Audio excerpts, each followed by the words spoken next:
दोस्तों ये सच्ची कहानी है साल 1820 की, जब कुछ लोग एसेक्स नामक शिप पर समुद्र में वेल मछलियां पकड़ने जाते हैं ताकि उनके अंदर से वो लोग ऑयल निकाल सकें। मगर उन्हें नहीं पता था कि उनका ये एडवेंचर एक खतरनाक एनकाउंटर में बदलने वाला है, क्योंकि उनका सामना एक ऐसी चीज से होता है जो उन्होंने सोचा भी नहीं था। अब क्या वो सभी लोग जिंदा बचकर वापस आ पाएंगे या सभी लोग मारे जाएंगे? चलिए जानते हैं इस कहानी में।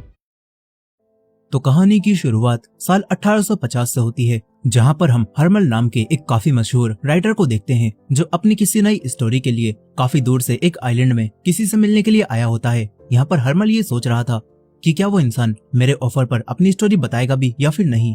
यहाँ हरमल ये सोचते हुए ही एक घर के डोर को नॉक करता है, लेकिन यहाँ पर रहने वाली लेडी हरमल को एक कस्टमर समझकर वापस भेजने लगती है। तभी हरमल इस लेडी को एक लेटर दिखाता है और ये देखकर ये लेडी पहचान जाती है कि ये तो वही मशहूर राइटर हरमल है जो कि मेरे पति से मिलने आया हुआ है।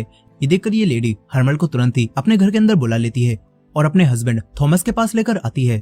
थॉमस एक काफी ओल्ड मैन होता है जो कि अब हरमल की बेइज्जती करने लगता है और कहता है कि तुम शायद कोई पागल ही होगे जो कि मुझसे सिर्फ मिलने के लिए इतनी दूर तक आए हो।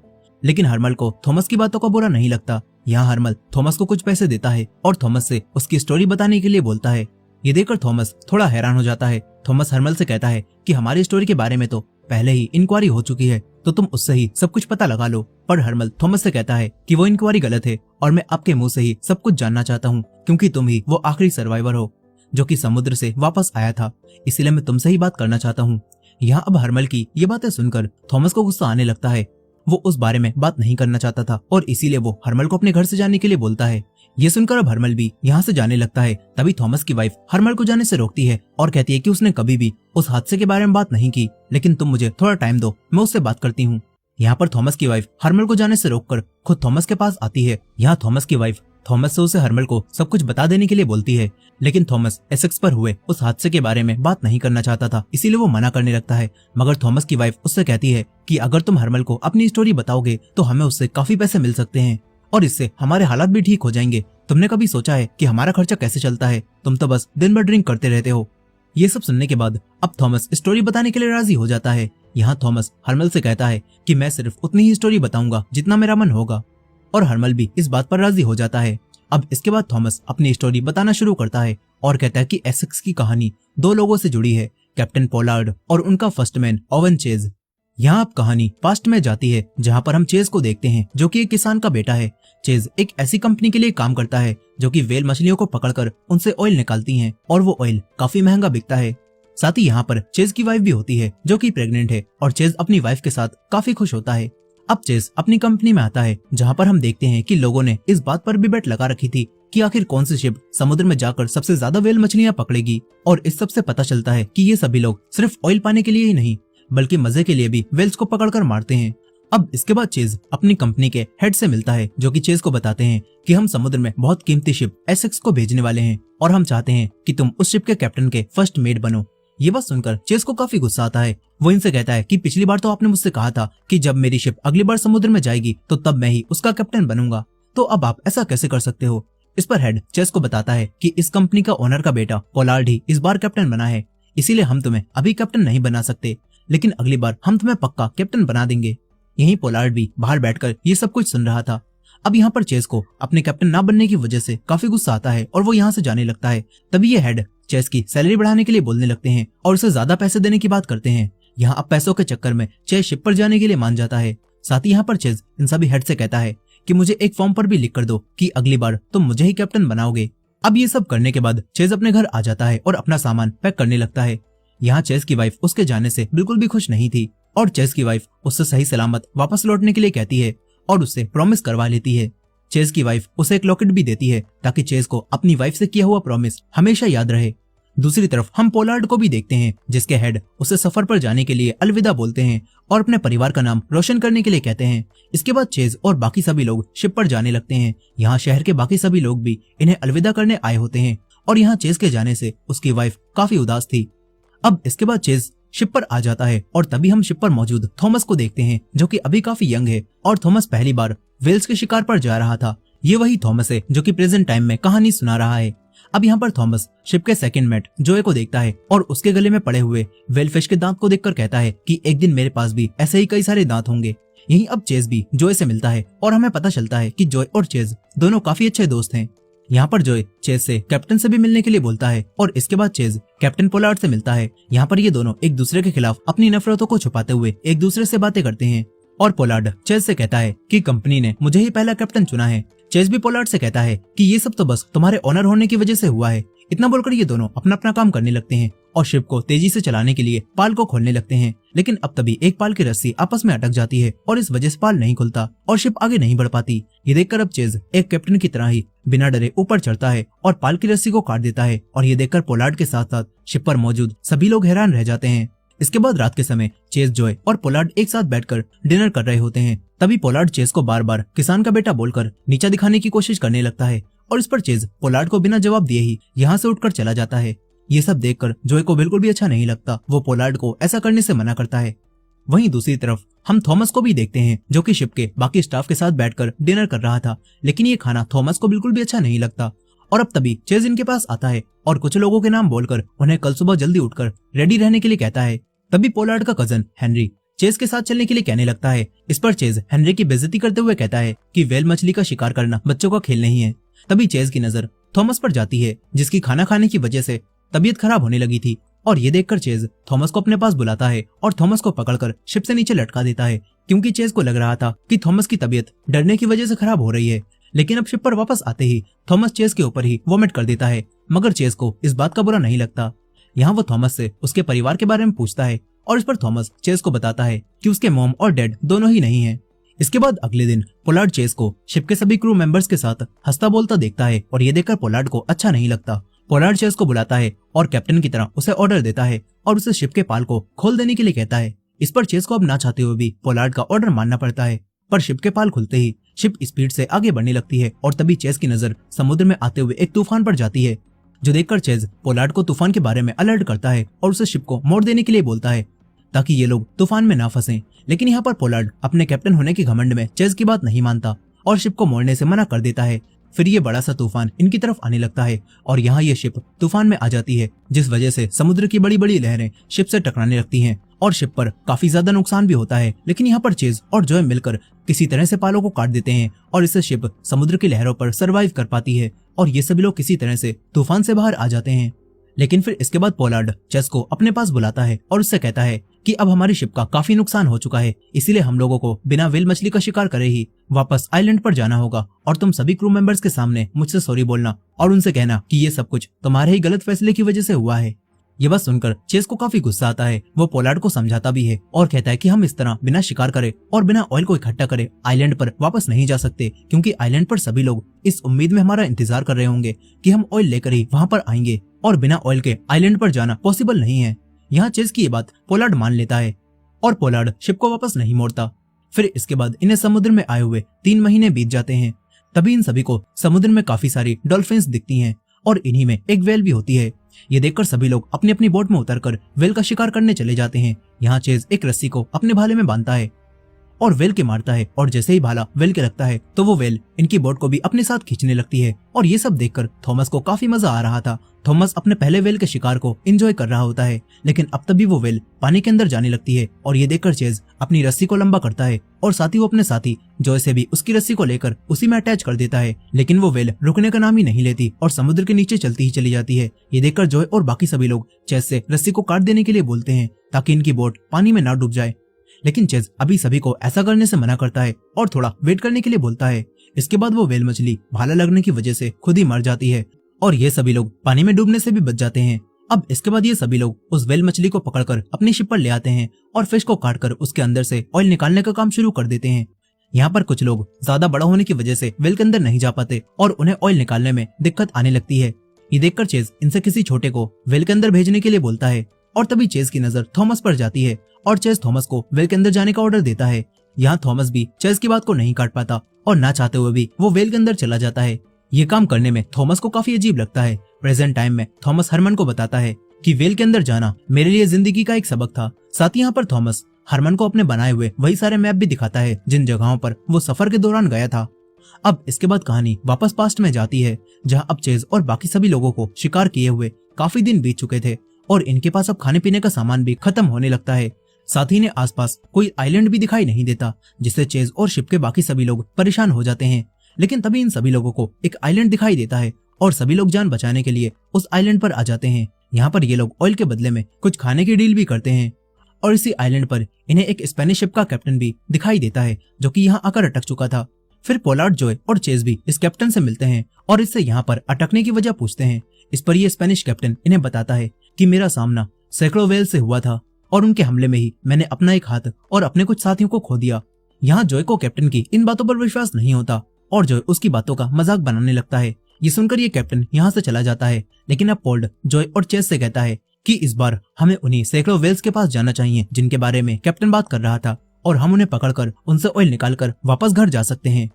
यहाँ पर चेज और जॉय भी पोलार्ड की इन बातों को मान जाते हैं और अगले दिन ये सभी लोग उसी जगह पर जाने लगते हैं जहाँ उस स्पेनिश कैप्टन ने सैकड़ों व्हेल्स को देखा था।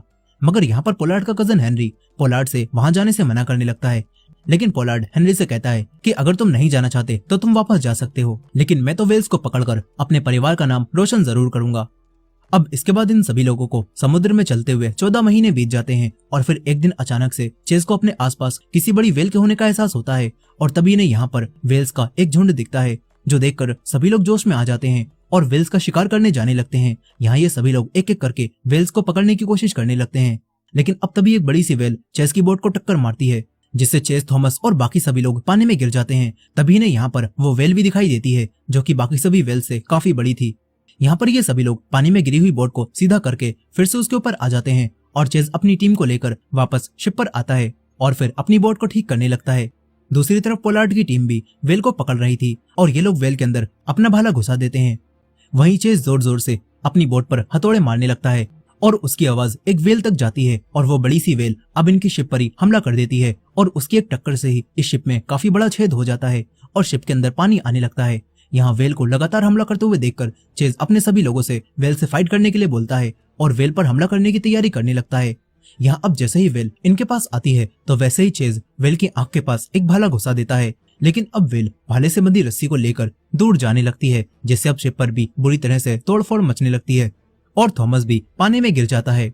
यही व्हेल भी उस भाले को तोड़ देती है और आगे भाग जाती है। लेकिन अब पूरे जहाज का हाल काफी खराब हो जाता है और ये सब देखकर पोलार्ड और जॉय को भी अपनी अपनी पकड़ी हुई व्हेल मछलियों को छोड़ना पड़ता है। यहाँ पोलार्ड थॉमस को भी बचा लेता है। लेकिन अब ये सभी लोग अपने टूटे हुए शिप को देखकर काफी उदास हो जाते हैं। यहाँ चेज पोलार्ड को सब कुछ बताता है कि कैसे ये शिप टूटी और ये सुनकर पोलार्ड सभी लोगों से शिप से जरूरी सामान लेकर बोट में चढ़ जाने के लिए बोलता है और ये सभी लोग मिलकर जरूरत का सामान शिप से बाहर निकालने लगते हैं। लेकिन अब तभी व्हेल मछली के अंदर से निकला हुआ वही ऑयल लीक होने लगता है और पूरी शिप पर आग लग जाती है। ये देखकर पोलार्ड जल्दी से सभी को लेकर आगे बढ़ने लगता है और यहीं चेज शिप पर ही छूट जाता है और सभी को ऐसा लगता है कि जैसे चेज मारा गया। लेकिन चेज हार नहीं मानता, वो किसी तरह से आग से बचता हुआ शिप से बाहर आ जाता है और उसे जिंदा देखकर थॉमस और बाकी सभी लोग काफी खुश होते हैं। यहाँ चेज जॉय को शिप से लाई हुई गन देता है और तभी इस शिप में ब्लास्ट होते हैं और शिप पानी में डूब जाती है। ये सभी लोग अब अपनी बोट से ही आगे बढ़ने लगते हैं। लेकिन तभी हेनरी इन सभी से कहता है कि ये सब कुछ चेज की वजह से हुआ है और इसी वजह से अब हेनरी चेज के ऊपर गन पॉइंट कर लेता है और चेज को मारने की धमकी देने लगता है। ये देखकर जॉय भी हेनरी के ऊपर गन पॉइंट कर लेता है। यहाँ पर पोलार्ड किसी तरह से उसे समझाकर इन दोनों की गन नीचे करा देता है। लेकिन अब किसी को भी कुछ समझ नहीं आता कि आखिर इन्हें क्या करना चाहिए। फिर चेज और पोलार्ड कंपास और मैप की मदद से किसी आइलैंड को ढूंढने की कोशिश करते हैं। लेकिन अब इन सभी लोगों की हालत काफी खराब होने लगती है। इसके बाद रात के समय ये सभी लोग एक तूफान में अटक जाते हैं और यही तूफान में सरवाइव करते करते जॉय के सर में काफी गहरी चोट लग जाती है। इसी तूफान के अंदर चेज को वही व्हेल भी दिखाई देती है जो कि अब भी इनके आसपास थी और ये देखकर चेज को काफी हैरानी होती है। अब इसके बाद तूफान शांत होता है और ये सभी लोग दोबारा से आगे बढ़ने लगते हैं। लेकिन यहाँ पर चेज जॉय को देखता है जिसकी हालत चोट लगने की वजह से खराब हो चुकी थी और यहाँ चेज जॉय को कुछ पानी पिलाता है। यही जॉय भी सभी को उदास देखकर सबके सामने ये दिखाने की कोशिश करने लगता है कि वो अभी भी ठीक है। लेकिन असल में जॉय अंदर से काफी कमजोर हो चुका था और इसीलिए अब हेनरी और उसके कुछ दोस्त जॉय को पानी पिलाने से मना करने लगते हैं। उन्हें लगता है कि जॉय को खिलाना पिलाना हमारे राशन की बर्बादी है, क्योंकि हमें मरते हुए इंसान पर अपने खाने पीने को बर्बाद नहीं करना चाहिए। यहाँ प्रेजेंट टाइम में जब थॉमस ये बात हरमन को बताता है तो तब उसकी भी हालत खराब होने लगती है। उसे ऐसा फील होने लगता है कि जैसे उसने बोट पर किया वो सब गलत था। इसीलिए अब थॉमस आगे कहानी सुनाने से मना करने लगता है और हरमन से उसके पैसे लेकर वापस चले जाने के लिए बोलता है। लेकिन अब तभी हरमन थॉमस से कहता है कि मैं भी एक अच्छा राइटर नहीं हूँ, लेकिन आपकी स्टोरी लिखकर मैं कुछ बनना चाहता हूँ, और अगर ऐसा नहीं हो पाया तो शायद मैं कहानियां लिखना ही बंद कर दूंगा। यहाँ पर थॉमस हरमन की बातों को समझता है और आगे कहानी सुनाने लगता है।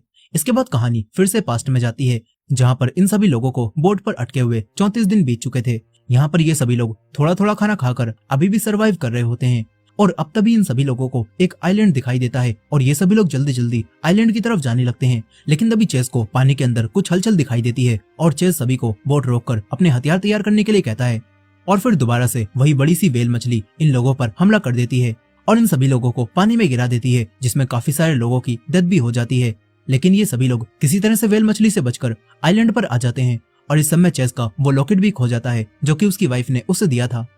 यहाँ आते ही सबसे पहले चेज फिश को पकड़कर उसे खाने लगता है, और बाकी सभी लोग भी अपना पेट भरने के लिए कुछ न कुछ खाने लगते हैं। इसके बाद पोलार्ड अपने सभी लोगों से इस आइलैंड पर रात और दिन हर समय आग जलाए रहने के लिए बोलता है, ताकि अगर कोई शिप इस आइलैंड के पास से गुजरे तो वो इन सभी को देख सके।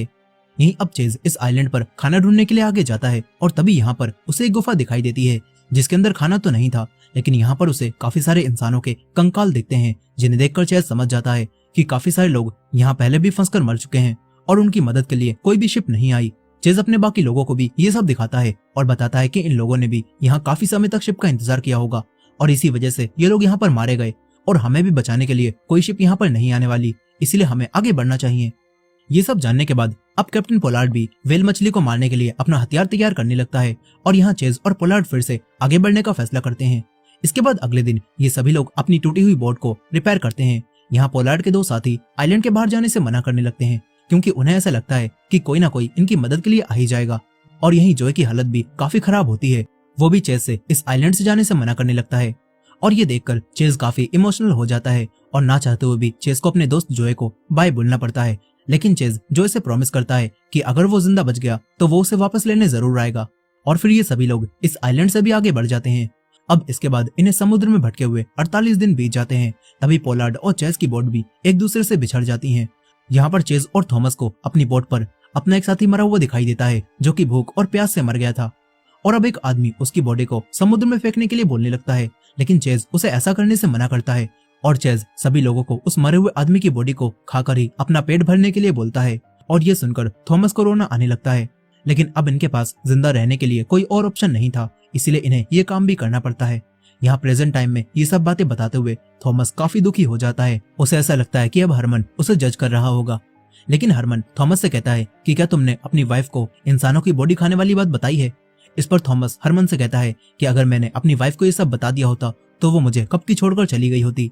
लेकिन तभी थॉमस की वाइफ उसके पास आती है, जो कि ये पूरी कहानी सुन रही थी, और ये सब जानकर थॉमस की वाइफ उससे कहती है कि अगर तुमने मुझे पहले ये सब बता दिया होता तो तब भी मैं तुम्हें छोड़कर नहीं जाती।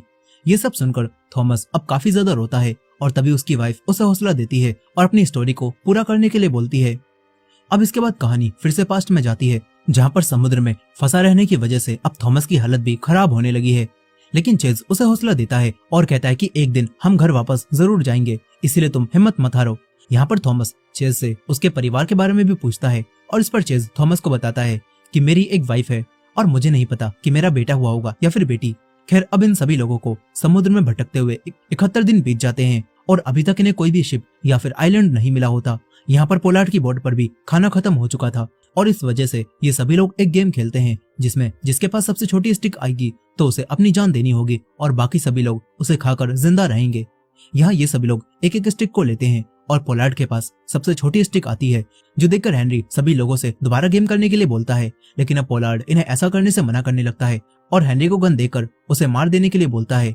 लेकिन यहाँ पर हेनरी पोलार्ड से कहता है कि आप हमारे कैप्टन हो, हमें आपकी जरूरत है। लेकिन पोलार्ड कहता है कि तुम मुझे मार दो, मगर हेनरी पोलार्ड पर गोली नहीं चला पाता, और वो पोलार्ड और दूसरे लोगों को बचाने के लिए खुद को ही गोली मार लेता है, और वो गन भी पानी में गिर जाती है। इसके बाद सभी लोग हेनरी को खाने की तैयारी करने लगते हैं। अब एक दिन अचानक से समुद्र में भटकते हुए चेज और पोलार्ड की बोट फिर से मिल जाती हैं, और चेज पोलार्ड को देखकर काफी खुश होता है। ये सभी लोग एक साथ मिलकर आगे बढ़ने लगते हैं, लेकिन अब तभी वो बड़ी सी व्हेल दोबारा से इन्हें दिखाई देती है, जिसे देखकर चेज व्हेल पर हमला करने के लिए तैयार हो जाता है। यहाँ पर चेज व्हेल के अपना हथियार फेंक कर मारने ही वाला था कि तभी उसे व्हेल की आंख के पास लगा हुआ वही भाला दिखाई देता है, जो कि पहले चेज ने ही मारा था। और ये देखकर चेज को एहसास हो जाता है कि जो उसने वेल पर पहले हमला किया था उसी की वजह से आज ये सभी लोग मुसीबत में फंसे हैं और ये वेल भी इसी वजह से बार बार इन पर हमला कर रही है। यहाँ चेज अब वेल पर दोबारा हमला नहीं करता और ये देखकर वो वेल भी समुद्र में चली जाती है। अब इसके बाद एक दिन फिर से पानी की वेव्स चेज और पोलार्ड की बोट को अलग अलग कर देती हैं और तभी एक दिन अचानक से एक बड़ी सी शिप पोलार्ड की बोट के पास आ जाती है, जिससे अब पोलार्ड और उसकी शिप पर मौजूद एक साथी दोनों बच जाते हैं। वहीं चेज और थॉमस को समुद्र में भटकते हुए 90 दिन पूरे हो जाते हैं। यहाँ चेज और थॉमस की हालत अब काफी ज्यादा बुरी हो चुकी थी, दोनों बस मरने ही वाले थे और यहाँ चेज को अपने डैड की भी काफी याद आने लगती है। और अब तभी थॉमस को आसमान में एक बर्ड उड़ती हुई दिखाई देती है। थॉमस उठकर ये देखता है तो उसके सामने एक आइलैंड था और ये देखकर थॉमस चेज को भी होश में लाने की कोशिश करता है और ये सभी लोग अब जिंदा बच जाते हैं। इसके बाद कुछ महीने फिर से शिप पर सफर करने के बाद आखिरकार ये सभी लोग अपने घर वापस आ ही जाते हैं, जहाँ पर सभी लोग इन्हें जिंदा देखकर काफी हैरान थे। यहाँ चेज अपनी वाइफ से भी मिलता है और ये देखकर चेज की वाइफ काफी रोती है और उसे गले लगा लेती है। यहाँ चेज पहली बार अपने बच्चे से मिलता है जो कि एक बेटी थी और उसे देखकर वो काफी खुश होता है। अब इसके बाद रात के समय चेज की कंपनी के वही सारे हेड चेज और पोलार्ड को फिर से अपने पास बुलाते हैं। यहाँ पर पोलार्ड अपने डैड और कंपनी के हेड की तरफ से चेज से कहता है कि तुम होने वाली इंक्वायरी में झूठ बोल देना और ये सच मत बताना कि हमारी शिप पर एक वेल ने हमला किया था और ऐसा बोल देना कि शिप का टूटना एक हादसा था। लेकिन पोलार्ड कहता है कि आखिर मैं झूठ क्यों बोलूं। इस पर वो सभी हेड कहते हैं कि हमें वेल से बहुत सारा ऑयल मिलता है और ये कंपनी इसी वजह से इतनी अमीर है, लेकिन अगर ये खबर फैल गई कि वेल की वजह से कई सारे लोगों की जान गई है तो फिर लोग वेल को पकड़ने जाना बंद कर देंगे और फिर ये पूरी कंपनी ही बर्बाद हो जाएगी। इसी वजह से पोलार्ड और कंपनी के हेड चेज को ये सब करने के लिए कहते हैं और कहते हैं कि इसके बदले में हम तुम्हें काफी पैसा भी देंगे। लेकिन चेज इन सभी से ऐसा करने से मना कर देता है और चेज सच का साथ देने का फैसला करता है। साथ ही चेज पोलार्ड से भी एक कैप्टन होने के नाते सच बोलने के लिए कहता है और यहाँ से चला जाता है।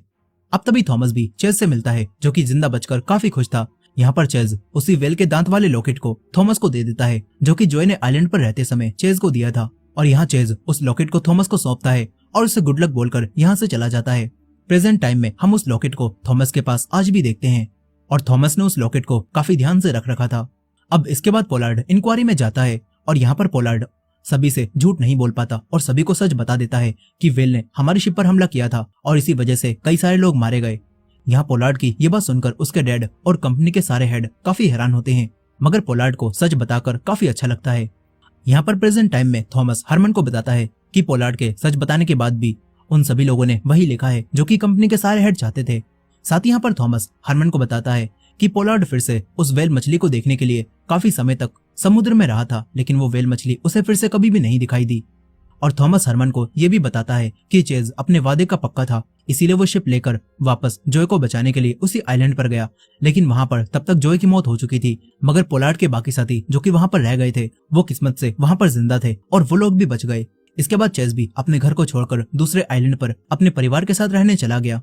यहाँ पर थॉमस हरमन को अपनी पूरी स्टोरी सुना देता है और बातें करते करते कब रात से सुबह हो गई इन्हें इस बारे में पता भी नहीं चलता। और तभी थॉमस हरमन से पूछता है कि क्या तुम ये स्टोरी अपनी नॉवल में लिखोगे। इस पर हरमन थॉमस से कहता है कि आपकी इस स्टोरी पर कोई भी बिलीव नहीं करेगा, लेकिन इससे इंस्पायर होकर काफी सारी स्टोरीज लिखी जाएंगी। ये सुनकर थॉमस हरमन के दिए हुए पैसे वापस करने लगता है, लेकिन हरमन अब पैसे वापस नहीं लेता और वो थॉमस को ही पैसे रखने के लिए बोलता है ताकि थॉमस की लाइफ अच्छे से गुजर सके।